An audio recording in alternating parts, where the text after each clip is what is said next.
আমি গ্রামের member chairman নিয়ে বিচার বসাই। বিচারে সবাই ছিছি করা ছাড়া আর কিছুই করা ছিল না তাদের, কারণ ওনার জীবন, ওনার যাকে ইচ্ছা তাকে বিয়ে করতে পারেন, সেখানে বাধা দেওয়ার কেউই নেই। ওনার বাড়ি, উনি যাকে ইচ্ছা রাখবেন, এখানে আমার করার কিছু ছিল না। বিচারে সবাই আমাকে মায়া দেখালো, কিন্তু সত্যি তাদের কিছু করার ছিল না, কারণ বাবার অনৈতিক কিছু করেনি তাদের চোখে। উল্টো আমাকে বললো বাবার ওই বেয়াদব মহিলাটা আমি নাকি অনেক বেশি বাড়াবাড়ি করছি। বিচার বসানোর পর চিরতরে আমার বাবার বাড়ি যাওয়া বন্ধ হয়ে গেল। এরপর বাবা আর আমার কোনো খোঁজ খবর নিতেন না। আমার শ্বশুর বাড়িতে আমার স্বামী এবং আমার শাশুড়ি বলল এসব বিষয় আর জড়াতে না। এর মধ্যে আমি গর্ভবতী হলাম। আমার শ্বশুর বাড়ির অনেকেই কানাঘষা করতো আমার বাবার বিয়ে বিষয় নিয়ে। ওইটা গ্রাম ছিল, কিন্তু কিছু করার ছিল না। কিন্তু এই বিষয়টা নিয়ে আমার স্বামী বা আমার শাশুড়ি কখনোই কিছু বলেননি। আমি একটি ছেলে সন্তানের জন্ম দিই। আমার নানার বাড়ি সবাই দেখতে আসে। আমার বাবাকে খবর দেওয়া হয় নাতি হয়েছে, কিন্তু উনি দেখতে আসেননি। আমি অনেক আশায় ছিলাম হয়তো বাবা আসবেন, কিন্তু আমার বাবা আসেনি। আমার ছেলের বয়স যখন 3 মাস, তখন জানতে পারলাম আমার স্বামী একটি বিবাহ করেছেন শহরে। আমার ছেলে হওয়ার পর থেকে আমার স্বামী আর শহরে যেতেন না। একদিন দুপুর বেলায় উনার বিবাহ করা মেয়েটা কয়েকজন মুরব্বী সহ বিয়ের কাবিন সহ উনারা আসেন এবং বিষয়টি আমার স্বামী স্বীকার করেন। মেয়েটা 3 মাসের গর্ভবতী। তিনি শহরের দোকান করতেন এবং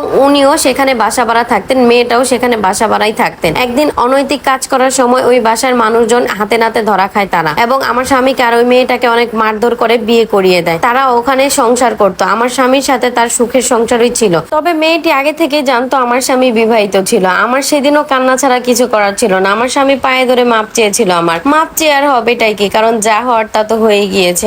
আর মেয়েটাকে ডিভোর্স দেওয়াও পসিবল না, কারণ মেয়েটা এখন গর্ভবতী। পুরুষ জাতিটার উপরে আমার ঘৃণা ধরে গেছে। মেয়েটাকে ঘরে ঢোকানো হলো। আমি আমার স্বামীকে রুম থেকে বের করে দিলাম এবং সেদিনের পর থেকে তার সাথে আমার আর কোনো কথা হয়নি। পরের দিন আমি আমার সবকিছু নিয়ে আমার নানা বাড়ি চলে আসি। আসার সময় আমার শাশুড়ি এবং আমার স্বামী বাধা দিয়েছিল, কিন্তু আমি তাদের বাধা মানিনি। আসার সময় বলেছিলাম আমার ছেলের দিকে নজর দিলে খুব ভয়ঙ্কর কিছু হবে। নানা বাড়িতে খবরটা আগেই চলে গিয়েছিল। আমার নানু আমাকে জড়িয়ে ধরে বলল আমি আছি। তোর মা আজীবন যে কষ্ট সহ্য করছে, সেই কষ্ট আমি তোর সহ্য করতে দিব না। তোর মা কতবার চলে আসতে চাইছিল, কিন্তু আমরা তারে আসতে দেয় না। আজ আর আমার মাইয়াটা দুনিয়ায় নাই। আমার নানু আমাকে পুঁটি মাছ দিয়ে ভাত দিল। ভাত খেতে খেতে দেখলাম আমার নানু আমার ছেলেটার সাথে কথা বলতেছে, আর আমার ছেলেটা ফেল ফেল করে হাসতেছে। তখন মনে মনে বলি আমি বাঁচবো, আমার ছেলের জন্য আমি বাঁচবো। আমার বাপে খবরটা পাওয়ার পরও আসে না আমাদের দেখতে। আমার নানু যায় আমার বাপের কাছে। উল্টো আমার বাপের আমার নানুরে বইলা দেয় ওর মতো মাইয়া মইরা যাওয়ানি ভালো। আমার চাষি আবার কয় ও আমার সংসার ভাঙতে চেয়েছিল, আল্লাহ ওর সংসার ভাঙা দিচ্ছে।